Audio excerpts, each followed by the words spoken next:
మనం ఇతర దేశాలకు పంపిస్తున్నాం. అప్పుడు ఎట్లా ఉంది, మరి భారతదేశం ఇప్పుడు ఎట్లా ఉంది? అప్పుడు కరువు కాటకాలు ఉన్నాయా? చెప్పండి. ఎంత మనం వెనకబడి ఉన్నామంటే అంత వెనకబడ్డామన్నమాట. మరి ప్రతి క్షణం భూమి మీద మనము రక్తం చింది పడుతుంటే ఎలా ఉంటుంది? భూమి మీద ఏం పడాలి? ఎప్పుడు మనం పసుపు కుంకుమ శుభానికి గుర్తుగా. అలాంటిది కాకుండా రక్తాన్ని చిందిస్తూ ఉంటే మరి ఆ భూమి ఎట్లా సంతోషపడుతుంది? ఆలోచించండి. అందరూ ఈ దేవతలకు బలిస్తూ ఉంటారు. బలులు దేవతలకి గ్రామ దేవతలు అని చెప్పారు. గ్రామ దేవతలు ఎవరెవరండి? పోలేరమ్మ, ఎల్లమ్మ, అట్లా 7 ఉన్నారు కదా. వీళ్ళందరూ గ్రామ దేవతలు అంటారు. గ్రామ దేవతలు అంటే గ్రామం మొత్తానికి దేవతలు అవుతారా? గ్రామంలో ఉన్న జనానికి దేవతలు అవుతారా? మొత్తానికి కూడా, జంతువులకి అన్నిటికి కూడా దేవతలు అవుతారు కదా. మరి దేవతలు అయినప్పుడు మరి వాటిని ఎట్లా బలి తీసుకుంటారు? వాళ్ళు గ్రామం మొత్తాన్ని కాపాడతారు కదా, జంతువులతో సహా కాపాడతారు కదా. మరి జంతువులను ఎట్లా బలి తీసుకుంటారు? అందరికీ తల్లే కదా. తల్లి అన్నప్పుడు ఎవరికైనా తల్లేగా. అదే మనిషికి ఏమైనా ప్రత్యేకత ఉందా? మనిషి గొప్ప అని చెప్తారు. గొప్ప ఎందుకు అవుతుంది? 84 లక్షల జీవరాశులు అని చెప్పారు. మనిషి ఒకడు సపరేట్ అని చెప్పలేదు కదా. మనిషి సపరేట్ అని చెప్పారా?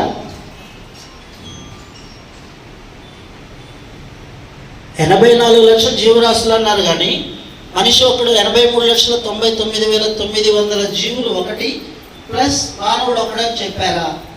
చెప్పేటప్పుడు ఏం చెప్తారు? 84 లక్షల జీవరాశులు అని చెప్తారు. 84 లక్షల జీవరాశులు అయినప్పుడు మరి మానవుడు ఒకడు సపరేట్ ఎందుకు అవుతాడు? అన్నింటితో పాటు మనం ఒకళ్ళం అనేది గుర్తుపెట్టుకోండి. అంతేగాని మన ప్రత్యేకత లేదు. మనకు ఉన్నదండి నోరు ఒకటి ఉంది. కట్టుకుంటే ఒక్కొక్క పక్షి గూళ్ళు ఎట్లా కట్టుకుంటే చూసారా? ప్రకృతికి ఏం నష్టం లేకుండా ఎండు పుల్లలు పెట్టి ఎంత అందంగా కట్టుకుంటాయి. ఆ రౌండ్గా కడతాయి. కొన్నేమో గూళ్ళు కట్టేసి మధ్యలో చిన్న కన్నం పెడతాయి. ఒక్కొక్కటి కింద నుంచి వెళ్ళటాన్ని పెడితే అసలు ఎన్ని రకాలుగా పెడతారో చూసారా? మనకి వాట్సాప్లో వస్తూ ఉంటాయి కదా. అంత గొప్పగా అవి ఆ గూళ్ళు కట్టుకొని చేస్తూ ఉంటే మరి ప్రకృతికి ఏమైనా హానికరం ఉందా? కానీ మనం కట్టుకోవాలంటే ఇల్లు కట్టాలంటే మనం మరి భూమిని లోపలికి తవ్వేసి పిల్లర్స్ వేసి ఇంకా ఎక్కడి నుంచో మట్టి తీసుకొచ్చి ఒక చోట, కొంతమంది అయితే పర్వాలా ఎన్నో లక్షల బిల్డింగ్స్ మీద బిల్డింగ్స్ కడుతూ ఉన్నాం కదా. ఎంత లోతు మట్టి తీస్తున్నాం? మరి బ్యాలెన్స్ ఎట్లా అవుతుంది భూమి? అంటే పర్యావరణానికి ఎంత నష్టం చేస్తూ ఉన్నాం ఆలోచించండి. అవి కట్టుకుంటే ఏమన్నా నష్టం ఉంటుందా? ఏమీ ఉండదు. తర్వాత బలి అంటారు. జంతు బలి అని చెప్తారు. బలి అంటే అసలు మీనింగ్ ఏంటి? బలి అంటే అర్పణ. మనం ఏదైతే ఉన్నామో, మన దగ్గర ఏదైతే ఉందో దాన్ని అర్పిస్తున్నా అని చెప్పాలి. భగవంతుడి ముందు నిల్చొని నేను అర్పిస్తున్నా అని చెప్పాలి. అలాంటిది ఏమని అర్పించాలి? భగవంతుడి దగ్గర నిల్చొని నేను ఈ పని చేయగలుగుతాను, మన సమాజానికి ప్రకృతికి ఈ పని చేయగలుగుతాను అని చెప్పేసి మనం చెప్పాలి. అలాంటిది మనం ఏం చేస్తున్నాము? అక్కడికి వెళ్ళేసి పెళ్ళైతే కోడిని బలిస్తాము, వ్యాపారంలో లాభం వస్తే మేకను బలిస్తాము, కొడుక్కి చదువు వస్తే పొట్టేళ్ళు బలిస్తాను అంటున్నారు. అవునా? మరి పిల్లగాడికి పెళ్ళైతే కోడిని బలిస్తా అని చెప్తున్నాం. పిల్లగాడికి పెళ్ళికి అన్న దానికి ఏమైనా సంబంధం ఉందా? మీ సంబంధాలు చూస్తుంటే అది వచ్చి ఏమైనా చెడగొట్టిందా? మరి దానికి ఏం సంబంధం? నీకు పెళ్లి కుదరటం ఏంటి? దానికి చావు రావటం ఏంటి? మరి నీకు వ్యాపారంలో నష్టం వస్తే మరి మేకను బలి ఇవ్వటం ఏంటి? అంటే రోజు వచ్చి నీ వ్యాపారాన్ని చెడగొట్టిందా నువ్వు వ్యాపారం చేసుకుంటుంటే?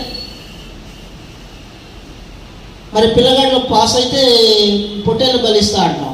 మరి పొట్టేళ్ళు ఎందుకు బలి ఇవ్వాలంటే అది వచ్చి రోజు చదువుతుంటే నాగం చేస్తుందా? మరి వాటికి దానికి అసలు సంబంధం ఉందా? మనకు ఉన్న సమస్యలు ఏంటి, వాటికి మనం ఇచ్చే బలి ఏంటి? ఏమైనా సంబంధం ఉందా? అంటే కొద్ది కూడా ఆలోచించట్లా. సరే బలి ఇస్తే సరిపోద్ది అనుకుంటే ఏం బలి ఇవ్వాలి? ఒక పుల్లి సింహాన్ని తీసుకొచ్చి, ఎందుకంటే ఇప్పుడు ఒక ఆఫీసర్ దగ్గరికి వెళ్తాము, ఒక కాయలో ఇచ్చామనుకోండి మన ఒక రకంగా చూస్తాడు, మరి ఒక ఫ్రిడ్జ్ ఇచ్చామనుకోండి ఒక రకంగా చూస్తాడు, వాడికి ఒక అపార్ట్మెంట్ రాసి ఇచ్చామనుకో ఒక రకంగా చూస్తాడు. అట్లాగే దేవుడికి బలిస్తే మరి నిజంగా మోక్షం ఇచ్చే మాట అయితే మనకి ఏది కోరుకుంటే అది ఇచ్చే మాట అయితే ఒక పుల్నిద్దాం, లేకపోతే ఒక ఎలుకబంటినిద్దాం, ఎట్లా ఉంటుంది? మరి అన్నిటికంటే హైయెస్ట్ కదా అవి, సింహాన్ని ఇద్దాం. ఇంకప్పుడు మన కోరికలే ఉండగా మన జన్మలకి కూడా కోరికలు తీరుతాయిగా. ఆ పని చేద్దామా? పట్టుకుంటారు. ఎందుకంటే అది తలకాయ ఊపాలంట, ఒళ్ళు జలతరించాలంట. అప్పుడు దేవుడు దాంట్లోకి వచ్చినట్లంట చంపేస్తారంట. అప్పుడు అంటే దేవుడు దాంట్లోకి వచ్చినట్లు అప్పుడు గుర్తంటారు. అందుకని దాన్ని చంపేస్తారంట. అప్పుడు దేవుడు దాంట్లోకి వస్తే దేవుడిని చంపేదేంటి? అదేను, అది నీళ్లు చల్లుతూ ఉంటే చలికి భయానికి తట్టుకోలేక అది ఒళ్ళు జలతరిస్తే అది జలతరించింది అని చెప్పేసి దాన్ని చంపుతూ ఉంటారు. మరి ఇది ఎక్కడ న్యాయం? అంటే కొద్ది కూడా ఆలోచించరా? మనమే స్నానం చేసి ఒక్కోసారి పిల్లలు అట్లాగే నీళ్ళలో నిల్చొని వణుకుతూ ఉంటారు చూడండి. మరి అది కూడా అంతే వణుకుతూ ఉంది కదా. స్నానం చేసి తలగబోసుకుని ఆడుకుంటూ ఉన్నప్పుడు వాళ్ళు వణుకుతూ ఉంటారు చూడండి. మరి అది కూడా అట్లాగే ఉంది. ఇంకా దాని ప్రాణభయం ఉంది అక్కడ. దానికి అర్థమవుతుంది దాన్ని కొద్ది నిమిషాల్లో చంపుతారని. ఇక్కడ మామూలుగా ఉంటేనే భయంగా వాడు నీళ్ళు చలికి వణుకుతుంటే దానికి ఒక పక్కన భయం కూడా ఉన్నప్పుడు జలత రాదా? మరి ఆ విషయాలు ఎందుకు ఆలోచించలేకపోతున్నాం? ఈగ చెప్పిద్ది, దోమ చెప్పిద్ది, మరి ఎన్ని మాట్లాడితే పరిస్థితి ఏంది? ఇప్పుడు మనుషులు మాట్లాడుతుంటేనే గొడవలు తీర్చలేకపోతున్నాం, ఒకళ్ళ మీద ఒకళ్ళ చెప్పేసి. మరి ఆపుకోలేకపోతున్నాం, లోపల ఉన్న బాగా చెప్పుకోలేక విన్న విషయాలు చెప్పినాక మళ్ళీ మనకి నిద్ర పడదు. అవన్నీ కూడా మాట్లాడుతూ ఉంటే రోజు గొడవలు ఎట్లా తీర్చాలి? అందుకని ఆయన తెలుసు కాబట్టి ఆయన మాటలు లేకుండా ఇచ్చాడు. అవునా? ధ్యానంలో ఉండండి, మీ పని చేయండి, చెప్పిన పని చాలు అని చెప్పాడు. కానీ మనకు మాటలు ఇచ్చాడు, ఎన్నో ఇస్తే మనకేమో ఇబ్బంది పడుతూ ఉన్నాం. ఓకేనా? తర్వాత అట్లా ప్రతి ర్యాలీ కూడా చాలా ఇంపార్టెంట్ అమ్మ. ఫస్ట్ సారి ర్యాలీ స్టార్టింగ్ మన ఊళ్ళో ర్యాలీ చేసినప్పుడు ఫస్ట్ ర్యాలీ అయిపోయాక ప్లే కార్డ్స్ ఉంది, మనం పట్టుకొని చెప్తూ ఉంటాం, స్లోగన్స్ చెప్తాం కదా, అన్నీ బోర్డు లాగా ఉంటాయి కదా. ఆ స్లోగన్స్ అన్నీ అయిపోయి ఒక్కటే మిగిలింది. మిగతా మొత్తం పక్కన ఇక్కడ ఈయనకి అప్పచెప్పేస్తాం మొత్తం. అయితే అదొక్క స్టిక్కర్ ఉంటుంది. అదేమని ఉంటుందంటే షాప్ లాంటి మేకలు కొండలు ఎక్కుతున్నాయి, మేకలు తినే మానవులు మంచాలు ఎక్కుతున్నారు అని. అది షాపులో అంటిస్తే ప్రతి వచ్చిన వాళ్ళు చదువుతూ ఉంటారు. కొంతమంది తెలియని వాళ్ళు ఏంటంటే అది అంటారు, కొంతమంది ఏమో ఏదో నవ్వుకుంటూ చెప్తూ ఉంటారు. నేనే పిల్లల్ని అడుగుతూ ఉంటాను, నేనే ఖాళీగా ఉంటాను, ఎక్కువ పట్టించుకున్నా. అందుకని వచ్చిన పిల్లలన్నీ అడుగుతున్నాను, అమ్మాయి చదివాక ఏమర్థమైంది అమ్మాయి అంటారు. అంటే జంతువుని చంపకూడదు అని అంటారు. మరి నువ్వు చంపవా, మాంసాహారం తినవమ్మా అంట. తింటాం అంకులు అంటే మొత్తం తినం కానీ కోడి పులుసు ఒక్కటి తింటా అని అంటుంది. అదేంటమ్మా అండి అంటే కొడుతున్నారు అంకులు అంటే. అమ్మ వాళ్ళు కొడుతున్నారు, బలం రాదని చెప్పేసి అందుకని తింటున్నామ్మా అంటారు. చూడండి, వాళ్ళకి అలవాటు చేస్తుంది మనమే అలవాటు చేస్తున్నాం. వాళ్ళకి కావాలని చెప్పేసి ఆహారాన్ని చిన్నప్పటి నుంచి అలవాటు చేస్తూ ఉన్నాం. చేయబట్టి వాళ్ళు అట్లా తయారవుతూ ఉన్నారు. అంటుంటే ఇంకా అసలు ఏం మాట్లాడాలో అర్థంగా కొడుతున్నారు అంకులు అని చెప్తున్నారు వాళ్ళు పిల్లలు. చాలామందితో మాట్లాడితే కొడుతున్నారు అంకులు తినకపోతే అంటున్నారు.